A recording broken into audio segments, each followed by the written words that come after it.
Welcome, curious minds, to the Deep Dive. Today, we're embarking on a truly unique journey. It's a story of profound challenge, really deep challenge, and the surprising ways immense triumph can actually emerge from it. Yeah, it really is. We're going to explore the raw, honest, and I think ultimately redemptive story of an individual named Brett. Our mission today really is to delve into Brett's living narrative, meticulously contrasting the elements of pain and trauma with the profound sources of resilience, hope, and connection that he manages to uncover along the way. It's a powerful testament to human transformation, isn't it? Absolutely. And our sources for this deep dive are, well, they're extraordinary. They come directly from Brett's own living bio, which is this collection of deeply personal reflections. Things like Adam, Brett's brother, Adam's death, a catalyst for healing and redemption, The Echoes Within, an autobiographical novel, The Abuser, a son's story, and Triumph Over Trauma, a journey of healing and hope, among, well, quite a few others. And that's key, I think. These aren't clinical reports, are they? They're direct, unfiltered insights, often written in this very poetic sort of stream of consciousness style. It gives you a rare window into his inner world. Exactly. And as your guides today, we'll be approaching this material from distinct yet complementary perspectives. Right. I'll be examining Brett's experience primarily through the lens of a trauma-informed analyst. So focusing on the intricate psychological processes, the emotional impact, and the nuances of memory, which are so important here. And I'll be looking at the narrative more as a strategist, you could say, identifying those recurring themes of resilience, personal growth, and crucially, those turning points.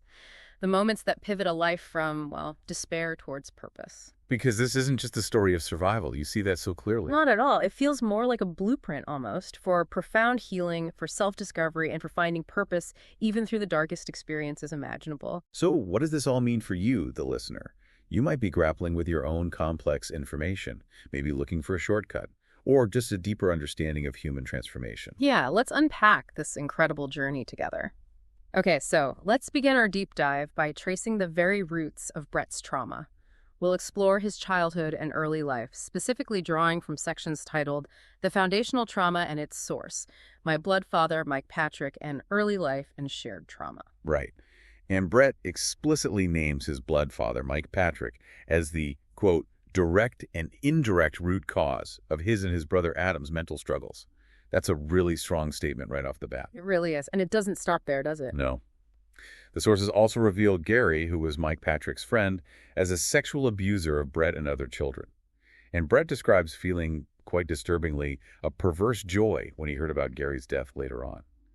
That alone just underscores the profound depth and the lasting impact of this early trauma. Yeah, that reaction speaks volumes, doesn't it? It does. And from a trauma-informed perspective, this kind of prolonged and repeated abuse, particularly when it's by primary caregivers or, trusted adults, that's what we call complex trauma, or CPTSD. It's not just one bad thing happened. It's a pattern. It's a pattern, exactly. An ongoing pattern of betrayal and threat that literally changes the brain, especially when you're young.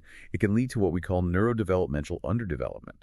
So the brain's very structure and function are impacted, and it fundamentally distorts your emotional reality. Your nervous system basically gets stuck in this state of constant threat. Okay, so when Brett describes feeling that emotional numbness from such a young age, is that his brain literally adapting to that constant threat? What does it tell you from your perspective about the long-term impact when rage becomes like the only emotion someone feels they can access? Well, that's exactly it. That emotional numbness, alongside what Brett calls rage and ungodly anger, becoming the only emotions he could truly experience. Yeah. That's a classic sign of complex trauma. It's a profound defense mechanism, really. Protecting himself. Protecting himself, yes. Other emotions are suppressed because they're simply too overwhelming or maybe even dangerous to feel in that environment.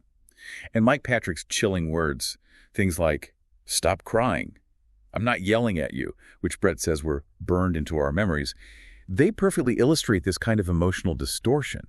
It creates this foundational before picture for Brett's journey, doesn't it? A childhood almost devoid of typical emotional expression where rage becomes the default, this kind of distorted outlet for all that unprocessed hurt. It's just heartbreaking. He even mentions feeling unable to tell his brother Adam, I love you, without feeling guilty because of something traumatic that happened when he was just 2 and Adam was 7. Yeah, that detail is incredibly poignant. He says their shared pain was often visible in our eyes when we look at each other. Wow. Okay, so that paints a really stark picture of the early life. But here's where we see Brett begin to actively reclaim his own story. This is a crucial corresponding turning point. Yep. His confrontation and acceptance of blame, or rather, the lack of his blame. Brett says his perceived redemption is deeply tied to confronting and releasing the hold Mike Patrick has had over me. He goes into detail about writing this direct letter to Mike Patrick, finally voicing, as he puts it, the pain and truth I was afraid to speak for so long. He explicitly states, "It's done," and declares that Mike Patrick no longer has control over my mind. And that act, even just putting it into writing, maybe especially putting it into writing, is a monumental step in trauma recovery. It represents a profound reclaiming of agency, of narrative power over the abuser. Taking back the story. Taking back the story, precisely. And the realization that follows, it's not my fault that is such a crucial cognitive shift. It's the move away from self-blame, which is this insidious common side effect of abuse, towards understanding the external source of the trauma. And that understanding. It's absolutely fundamental for healing conditions like psychosis and PTSD, especially, as we'll see later, when it allows someone to finally recognize things like hypervigilant flashbacks of real traumatic events as distinct from, just delusions out of nowhere. Right, understanding the root cause. Yes. And that conscious shift truly liberates the individual from that crushing internalized shame. That's it, exactly. And Brett actively talks about letting go of what he calls his conviction homework. These internal, almost self-imposed assignments he felt he had to do, maybe to prove himself worthy or correct some perceived flaw. Along with his deep-seated shame, this signifies a profound internal shift, doesn't it, towards peace and control over his own thoughts. Absolutely. And this self-acceptance, this deep knowing that what happened was unequivocally not my fault, that becomes the bedrock, really, for all his future growth. It's what allows him to challenge the ways society sometimes perpetuates denial and shame around trauma. This feels like the first major victory in his intensely personal battle for his own mind, his own narrative. The huge turning point. Definitely. So from the deep shadow of that childhood trauma, we now move into an even more profound and ultimately transformative challenge Brett faced, the devastating loss of his brother Adam. We'll explore the sections titled Adam's Death, a catalyst for healing and redemption, and Adam's Death as a catalyst for change. Right. And Adam's death on October 7, 2017 was, as Brett describes it, his single biggest fear realized.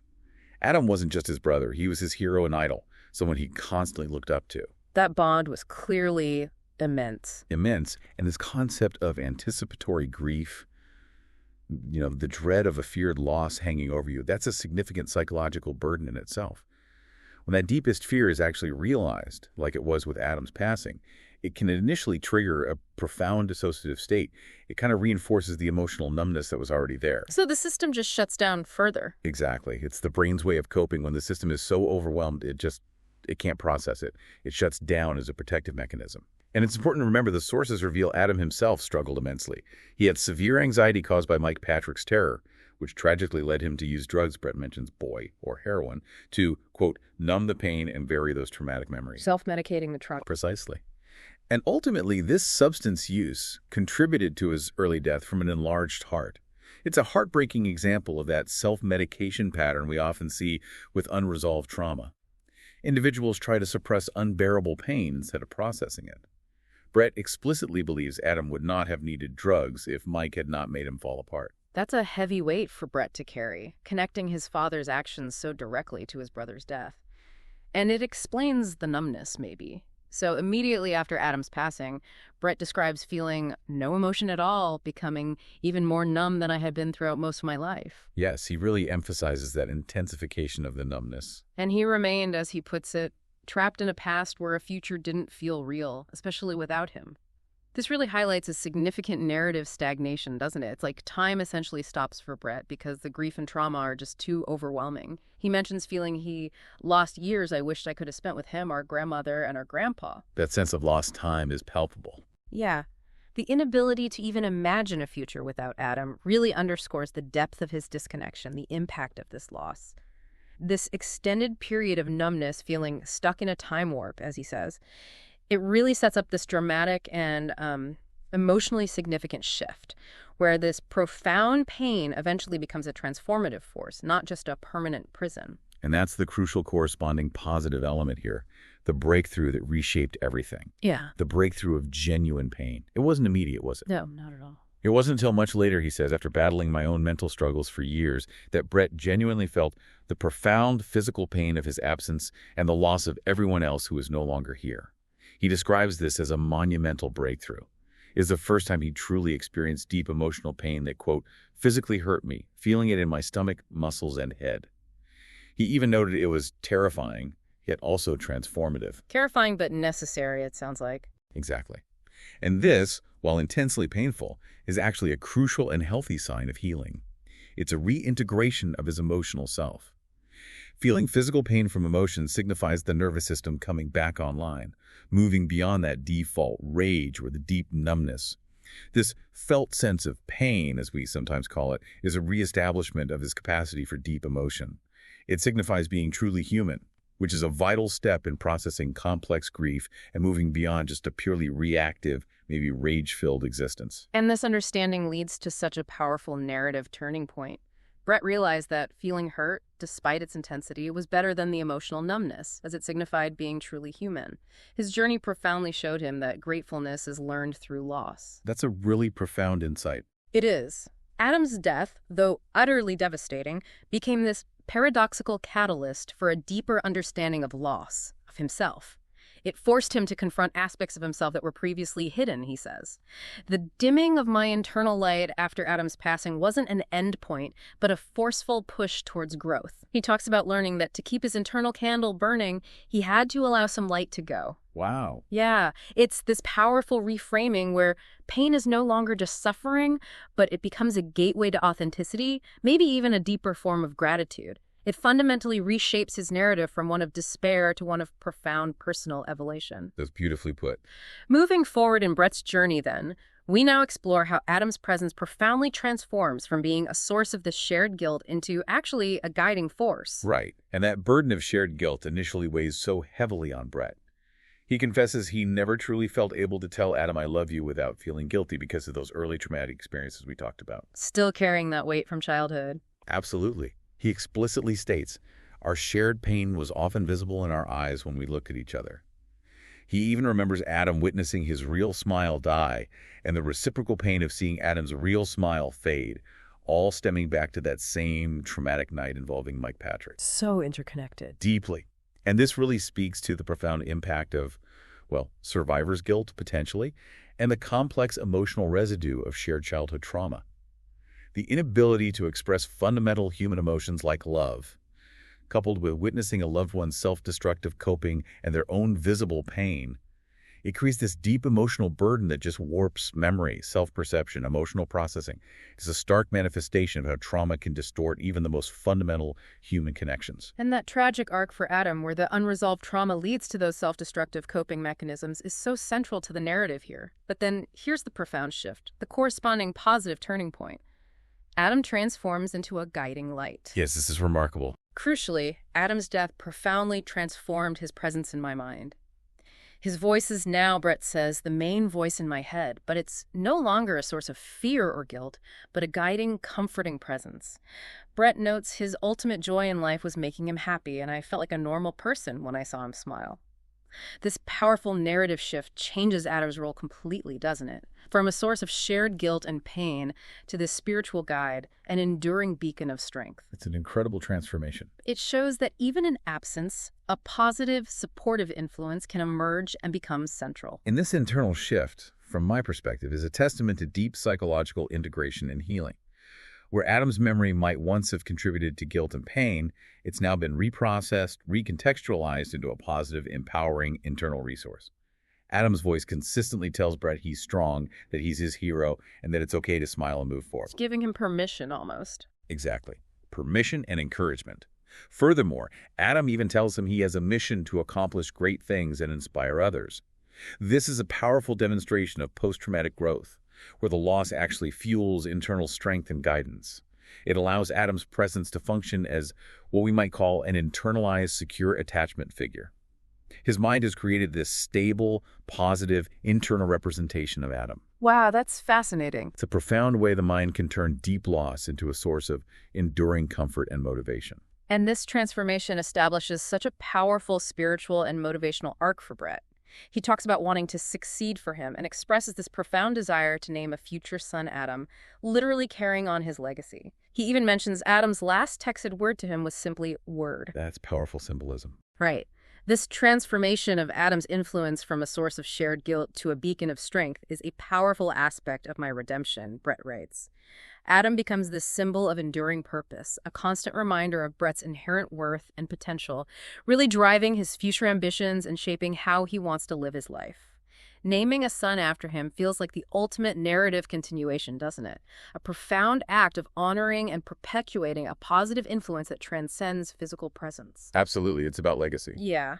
Now let's delve into a truly remarkable and perhaps challenging aspect of Brett's journey: his healing from psychosis and the reclaiming of his self. We'll explore sections titled Catalyst for Self-Discovery and Healing from Psychosis. Psychosis, illuminating loss and self, and triumph over trauma, a journey of healing and hope. Right, and the psychotic state Brett describes is, well, it's harrowing. He recounts how his psychosis manifests as intensely real, false auditory mind tricks, primarily hearing his mom crying, even when he consciously knows it's not actually happening. That must have been terrifyingly confusing. Immensely. He vividly describes it as a disconnect from reality and tries to explain it by saying it's akin to combining powerful hallucinogens, acid with peyote, with DMT and ketamine, the only way anyone could truly grasp the psychotic state of mind. That's how intense and reality-bending it felt. Just unimaginable for most people. Unimaginable. And for about 7 years, he felt physically present, but mentally gone, stuck in that time warp we mentioned earlier. Compounding this, doctors repeatedly told him he was delusional. They tried to convince him that the real traumatic events he described didn't happen. Invalidating his reality. Completely. Which led them to treat him with antipsychotic drugs, specifically schizophrenic medications like Invega Sustenna injection, which he states clearly often worsened my experience. Making it worse, not better. Exactly. And from a trauma-informed perspective, psychosis, especially in cases like Brett's with clear underlying trauma, isn't necessarily a random breakdown. It can be understood as the brain's overwhelmed and often misinterpreted response to unprocessed trauma.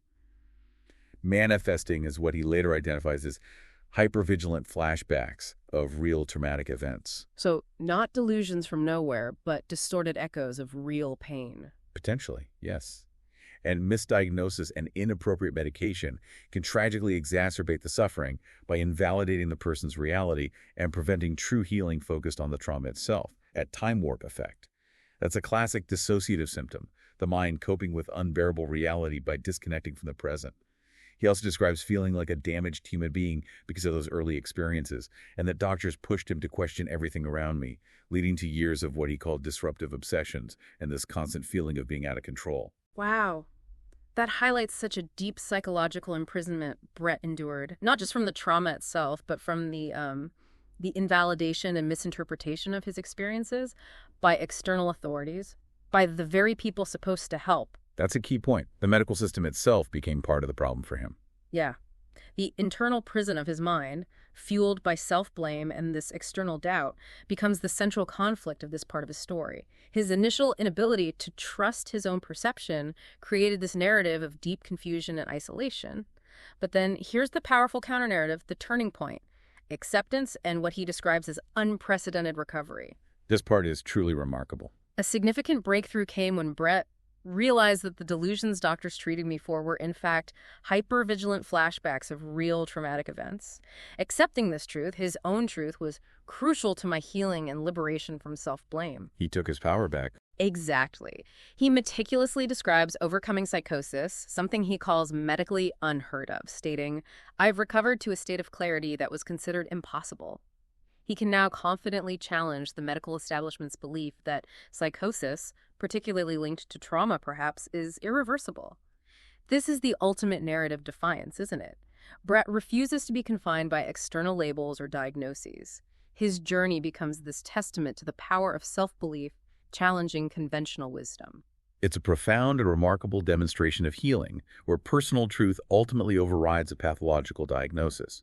This acceptance of his own reality, rather than suppressing it or accepting the external label, is fundamental for trauma resolution.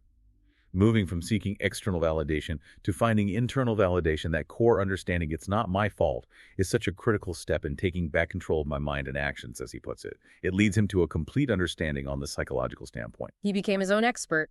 In many ways, yes. He actively lets go of his conviction homework and the deep shame, signifying that profound internal shift towards peace and control. He actually studied psychology, he says, to become his own best guide and understand the roots of his obsessions and delusions, recognizing there was always a cause, and importantly, that nobody is born like this. He stresses that self is the only tool that will pull you out of your own disconnect from reality. Wow. And that really emphasizes the importance of self-efficacy, of an internal locus of control and healing. Brett's proactive engagement with understanding his own mind, rather than just passively receiving treatment that wasn't working, demonstrates a profound commitment to his own well-being. It's such a powerful message for anyone feeling disempowered by their mental health struggles. His self-guided healing journey is truly inspiring. He describes moving from being stuck in the past to catching up with reality over the past 5 years. That signifies a major turning point where he finally took back that control, and his ambition now, to become a medical psychologist specifically to help others get past what I've had to battle. He's transforming his deeply personal trauma into this powerful source of future purpose and advocacy. Turning pain into purpose. Exactly. He becomes a living example that mental health struggles, even severe ones, can potentially be overcome through self-acceptance, understanding the root cause, and fierce determination. It's an incredible story of reclaiming the self. Definitely. Okay, our deep dive now turns to the crucial foundations of support in Brett's life, the pillars that held him up. We're exploring sections titled The Enduring Pillar, My Mother, Julie, The Anchors of Stability, My Grandparents, The Unconventional Father Figure, Scott, and Other Brothers in Relationships. Right. And the shadow of family trauma and the resulting isolation is still palpable here, even amidst the support. Brett notes, quite painfully, that his mother still feels pain when she looks at him sometimes, simply because of his resemblance to Mike Patrick, the abuser. That's a heavy burden for both of them. It is. And he expresses an intense fear of her crying, specifically when she truly begins sobbing, or of his grandpa passing away. This highlights his deep emotional connection and these powerful protective instincts. It vividly illustrates intergenerational trauma, doesn't it? How it can manifest even physically through resemblance in family dynamics. The mother's pain reflects the ongoing ripple effects of abuse, the profound emotional burden she carries, and Brett's fear for her shows deep empathy, but perhaps also the weight of feeling responsible for her emotional state, which is a common theme in traumatic family systems. Yeah, that makes sense. And coupled with this, Brett really struggled to form new close relationships for a long time. He notes that most people don't stick around often for the majority of life, and says many drift away pretending we never met. That feeling of abandonment. Exactly. He mentions a period of 8 years of solidarity, where he felt that, I don't know how to let myself grow close to anyone anymore. He talks about noticing others' manipulative tactics and constantly questioning people's intentions because of past betrayals. Trust becomes incredibly difficult after complex trauma. Yeah, and this highlights that common and painful consequence. Difficulty with trust, forming secure attachments, maintaining consistent relationships. The repeated pattern of people drifting away created this narrative of isolation and constant questioning for him, demonstrating the significant impact on his social development and his emotional vulnerability. However, and this is crucial, this bleakness is powerfully contrasted by the unwavering support and genuine bonds that form the pillars of his healing. Yes, the counterweights are strong here. Very strong. Julie, his mother, is described as an unwavering pillar of strength and unconditional love. Someone who never left me and remains his driving force, holding his heart together like a welding torch, he says poetically. What a powerful image. Isn't it? He mentions she chose to be an independent woman who refused to sell her soul. And Brett yearns to alleviate her burdens, just wants to see her smile and carry it to the next day without her constantly having to work just to satisfy others. He describes their unique dynamic as that of a strong team that no one can fully understand. This introduces such a profound, positive narrative thread. And that unconditional support from a primary caregiver like Julie provided is an immensely powerful protective factor in healing complex trauma. Her consistent, unwavering presence offered a safe environment that directly counterbalanced the destructive influence of Mike Patrick. This bond becomes a source of immense emotional regulation for Brett, a secure attachment, psychological safety. It allows him to process and move through his pain in a way he might not have otherwise. It's a crucial element distinguishing his journey. Absolutely vital. And then there's Scott, a family friend who Brett explicitly recognizes as his true father and father figure. Scott raised me the right way, Brett says, and created a safe environment alongside his mom. He even states Scott is a better dad than Mike Patrick. A corrective experience right there. Social support shows Brett's growing capacity for healthy, nurturing relationships. He's breaking a cycle of dependency or pain and showing his own progress in healing. Yeah, that reciprocity is key. It introduces this crucial new positive father narrative, contrasting so starkly with Mike Patrick's destructive influence.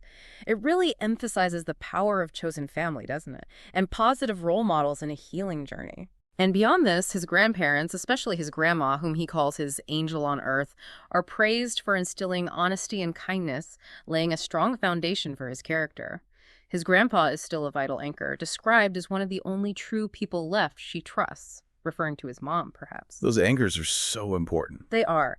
And Brett now explicitly values a handful of good, loyal people in his life. He mentions his rock, his best friend Kiev, even though he lives thousands of miles away.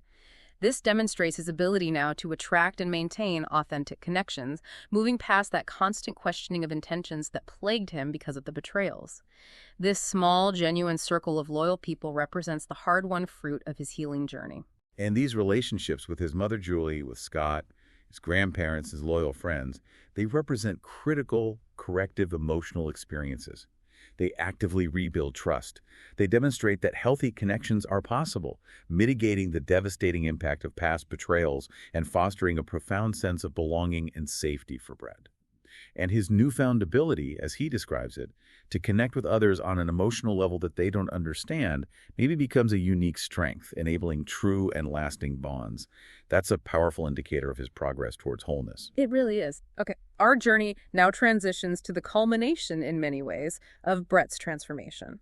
We explore the sections titled Impact on Purpose and Relationships and Finding Purpose and Ambition to Help Others. Right. And despite the immense progress we've discussed, the weight of the past and maybe external expectations still linger somewhat. Brett still profoundly misses Adam. He makes that clear. He feels the pain of not being able to enjoy material possessions without him. The grief remains, integrated but present. Exactly. He describes feeling like he lost so much time being in hospitals that I wish I had with my grandmother, my brother, my grandpa, and mom. And from a trauma-informed perspective, it's vital to acknowledge that healing isn't about forgetting or erasing the past. It's about integration. Lingering pain, that persistent sense of lost time, those are normal and healthy aspects of complex grief and trauma recovery. It indicates that while acceptance is present, the emotional impact is still being processed, which actually allows for a more authentic experience of life, rather than, forced forgetting or denial. That's a really important distinction. It's not about not feeling it anymore. Precisely. He also expresses deep frustration with what he perceives as society's tendency to avoid confronting difficult truths about trauma. He feels society is pushing this on the young generation, maybe implying a denial of trauma's root causes, preferring to sidestep core issues rather than tackling them head-on. He knows how he's been told by many professionals that he's way above his age and has lived 3 lives in 20 years, yet he often felt misunderstood or judged anyway. He grappled with feeling like an unacceptable person to others. Yeah, that highlights Brett's confrontation with the societal narrative that often shames or misinterprets personal struggles.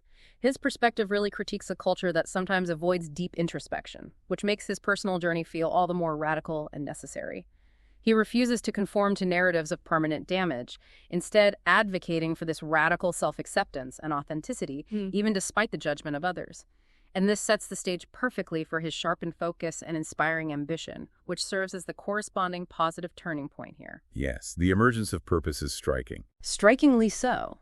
Adam's death, Brett states quite clearly, solidified my purpose. He has found his profound purpose now in wanting to help others who have faced similar battles. This is driven explicitly by Adam's spirit, he feels, and the strength he derives from his family's unwavering support.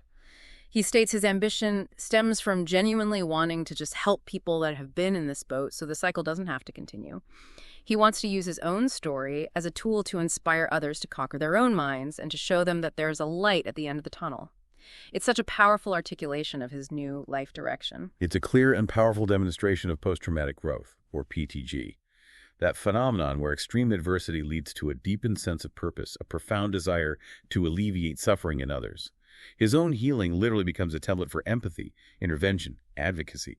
He's turning his pain into a source of compassionate action. Absolutely. And furthermore, Brett believes his disability, his experiences with psychosis PTSD, his unique mind can be transformed into a gift that makes me unique, something that allows him to be the best word artist he can be. Embracing his uniqueness. Totally. He's embracing his complex mind and explicitly states he no longer question myself or strive to be normal. His writing becomes a key outlet. He talks about saving my thoughts on an external hard drive and deleted them from the main drive, which signifies this conscious process of achieving internal clarity. That's fascinating, managing his own thoughts that way. Isn't it? And this reframing of perceived weakness or struggle into strength and a unique talent is such a powerful narrative device. His ambition, whether it's to become a medical psychologist, rise in the music industry, or simply be a word artist, it reflects this desire to actively shape the future, make a positive impact. He's no longer stuck in the past, but actually utilizing it as a foundation for creativity and influence. Using the past as fuel. Exactly. And despite the intense journey, Brett now describes having a moment of closure and an actual feeling of hope for a positive future ahead of me. He acknowledges he is now, in reality, no longer out of touch with reality, no matter how hard this reality is. That's a huge statement. He's planning a trip to Hawaii with someone he calls Brother D, expressing excitement, and he hopes, quite charmingly, to find a girl that will smoke a dime with me, hold up some beer, and say cheers before his golden 25th year. This ability to envision a positive future, including personal relationships and joyful experiences, is such a profound indicator of deep healing and integration. It signifies a fundamental shift, doesn't it? Yeah. From that hypervigilance and survival mode we saw earlier to truly embracing a life worth living, filled with possibilities and anticipation. The excitement about future plans, even simple ones like that beer and cheers, demonstrates a renewed connection to life itself. It shows he's moved beyond merely surviving to genuinely thriving, with real personal desires for connection and joy. Beautifully said. Okay, finally, we arrive at the profound internal world of Brett, exploring the philosophy of healing and philosophical meditations and the nature of reality. And the battle within, it seems, is ongoing, even with all this progress. Brett describes his mind as way more complex than the average person. He acknowledges what he calls disruptive obsessions and a constant feeling of being out of control regarding thoughts and addiction, which he interestingly views as muscle memory. Like ingrained patterns. Exactly. He struggles with processing guilt related to past thoughts and actions, and still sometimes asks, what terrors is my brain going to show me tonight? This really illustrates the lasting impact of early trauma on cognitive processes leading to obsessive thought patterns, internal conflict, the persistent inner critic. The internal battle reflects the ongoing work of rewiring the brain after deeply ingrained traumatic responses and the continuous struggle to regain a sense of agency over involuntary thoughts and habits. And he continues to critique the external world, too. Yes, he notes, doctors often push medications, which has only ever worsened my experience, reinforcing his earlier points. And he laments that it's not medically recorded that it's possible to recover from psychosis the way he feels he has, having been told you will never be normal. He also critiques society's approach to wealth and judgment, seeing greed in every part of society. Yeah, this is where Brett explicitly positions himself as, well, a revolutionary in his own healing journey. He's challenging established norms, creating his own philosophy. He refuses to conform to narratives of permanent damage or societal expectations. Instead, he's advocating for radical self-empowerment and independent thought, even despite the judgment of others. He's critiquing a society that often prefers, maybe, simple narratives over complex truth. Literally carves his own path. He does, but this internal battle, this critique, it leads to a profound corresponding positive. His self-defined peace and a kind of universal wisdom he develops. Brett asserts powerfully, there is a choice. You have the free will to decide each step you take. Agency, exactly. He emphasizes that to move forward, one must metaphorically jump back into that hell, understand it's not your fault, and take back control of my mind and my actions. He declares with such conviction, this is not permanent. There is a way out. There's a fucking light at the end of that tunnel. He encourages processing guilt related to past thoughts and actions as the way to achieve true freedom. And that is such a profound articulation of personal agency and self-efficacy in recovery. Brett's insights on confronting the root cause, allowing oneself to forgive oneself, these align remarkably well with advanced trauma-informed therapeutic approaches. They emphasize internal resources over purely external fixes. His message offers such universal hope for anyone feeling trapped by their struggles. It really does. And further, he created his own definition of Christ or God, didn't he? He calls it J-Dog, needing to believe on his own terms. He states he could not believe in God because humans gave me the definition God and Lord. He needed his own framework. Finding his own meaning in spirituality. Precisely. He describes J-Dog as his light, his source of acceptance, the ultimate reason for his survival and healing. He values finding peace so you may have hope, which to him brings wealth, not monetary. And he explicitly defines love as acceptance, encouraging others to create their own definition. This feels like the ultimate act of self-authorship, even in spirituality. Brett constructs a belief system that authentically serves his healing and purpose, completely unburdened by external dogma. His redefinition of these core concepts, wealth, peace, love, even the nature of profits for himself, it creates this powerful personalized framework for living, emphasizing that only yourself can make you happy. He states, "I am a prophet of God, and so are you," which seems to emphasize inner belief over external validation. It's radically inclusive. It is. He encourages listeners to come to your own conclusion on life. Only yourself can make you happy. Be yourself without trying to be something for another person. And crucially, he says he is completely okay with myself, accepting his unique mind as a gift. This radical self-acceptance, this embrace of individuality, these are hallmarks of deep healing and authenticity, aren't they? Absolutely. It signifies moving beyond the need for external validation, beyond striving for some elusive normal identity. It's about finding wholeness and strength in one's unique path. His ability to say, "Amen for my OCD, cause God let that me who I am as me," that reflects profound acceptance of previously stigmatized aspects of himself.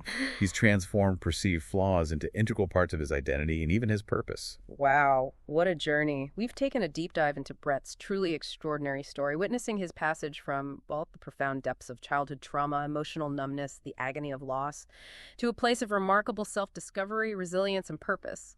We really saw how the devastating death of his brother Adam paradoxically became the very catalyst for his healing, transforming a source of guilt into a guiding light, empowering him to embrace a future where he feels he is in reality no longer out of touch. And what's so fascinating here is how Brett meticulously reauthored his own story. Not by forgetting the pain, no, but by confronting it, understanding it, and ultimately choosing to let it empower him rather than define him. He took control of his own mind, didn't he? He defied conventional wisdom about mental illness, found strength in his most vulnerable moments, realizing that what doctors were calling delusions were actually, for him, hypervigilant flashbacks of real traumatic events. Yeah. And this deep dive really reveals, I think, that true healing isn't necessarily about avoiding pain, but maybe embracing it as a pathway to authentic human experience. It's about finding gratefulness in loss, transforming trauma into purpose, and recognizing that even in the darkest shadows, there are always sources of unwavering support, hope, and connection, if you know where to look and perhaps how to define them for yourself. His journey really underscores that profound statement, "No one will love you like Adam and I love our mother, Julie Stehauer." It's such a testament to the power of genuine bonds, and that even the ongoing profound pain of missing Adam has sharpened my focus on what truly matters. He's truly a living example that, as he might say to you, the listener, you're capable of doing good things and making great things happen. Absolutely. And Brett's journey leaves us with a powerful question, I think, for all of us. If profound pain, even something as devastating as psychosis or the loss of a hero brother, can be a catalyst for such remarkable personal truth, a recovery deemed medically unheard of, and this deep-seated purpose to help others, well, what seemingly negative experiences in your own life might hold the hidden key to your greatest self-discovery. If only you dared to look for the why, as Brett did, and embrace the raw human feeling of it all. And what unique gift, what personal light at the end of that tunnel might emerge for you from that courageous confrontation.